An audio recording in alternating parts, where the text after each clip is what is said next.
In my quest for a complete outdoor storage, for my needs at least, I think I found another potential candidate from Wuben with their C2 flashlight.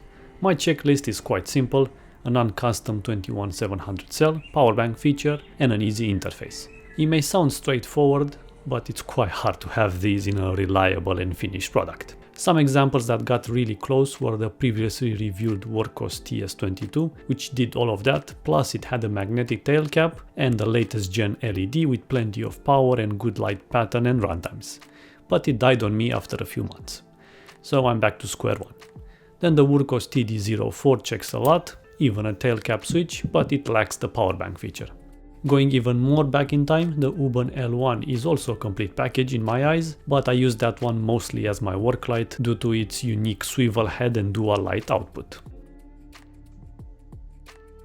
So here we are with the Wuben C2, which overall is a bag of mixed feelings, as you're about to see, due to some weird details. Packaging is really nice, and I love that they show the actual lumens when the drop-off happens for turbo and high.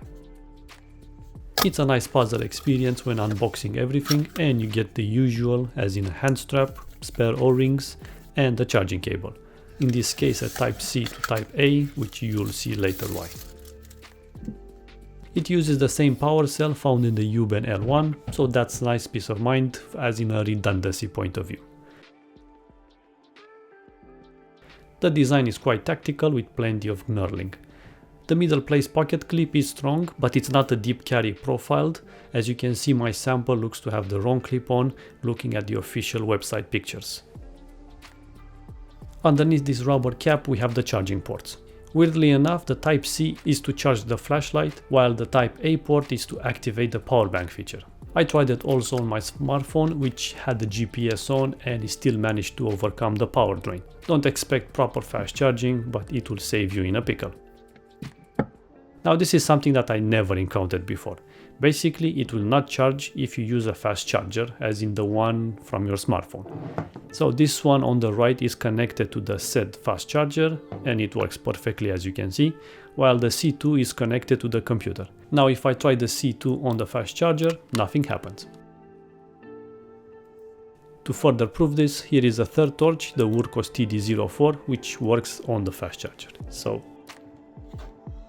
Now the interface is really easy, one button that controls everything. There are no fancy hidden modes like the stuff we saw on the TS22 for example. So from off, a long press enters eco mode, single click will turn it off, then a single click from off will enter in the last used mode, and then just a long press from on to cycle through the low, medium and high modes. Turbo is a double click from on. You can also lock it with 4 quick clicks from off and the same to unlock it.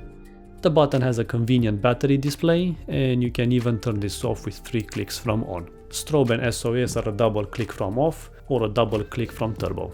Here are some quick size perspectives. That's my ultralight headlamp, the Quirkiest TD04 with a tail cap, and the Leatherman skeleton, and finally my EDC keyring.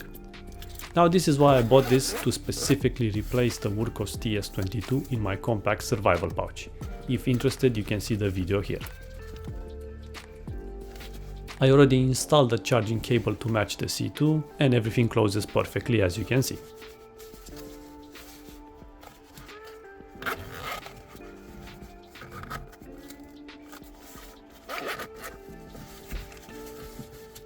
Another quirk I discovered: there is no magnetic tail cap.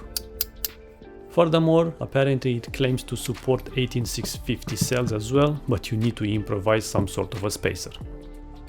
Now let's wrap things up with the night tests. Due to its classic choice regarding the LED, the luminous SST40, the C2 is more of a pure beam optimized torch.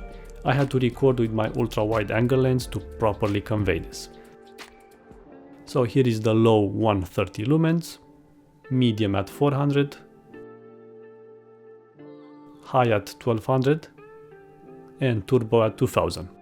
So yeah, like I said in the beginning, the C2 is quite a mixed bag. I mean, understandably, since this came out in 2022, but it's due an upgrade in every direction, from the choice of the LED to common sense and quality of life details like the charging department. It desperately needs a single Type-C port that's bidirectional and auto sensing like literally everything out there. Maybe add a magnetic tail cap as well if they want to justify its $50 asking price. If they do this, then I can say I have found my perfect hiking torch. Until then, my search continues and the C2 is my main power bank of choice for smaller trips. If you have any ideas what torch might fit my checklist, please let me know. See you in the next one.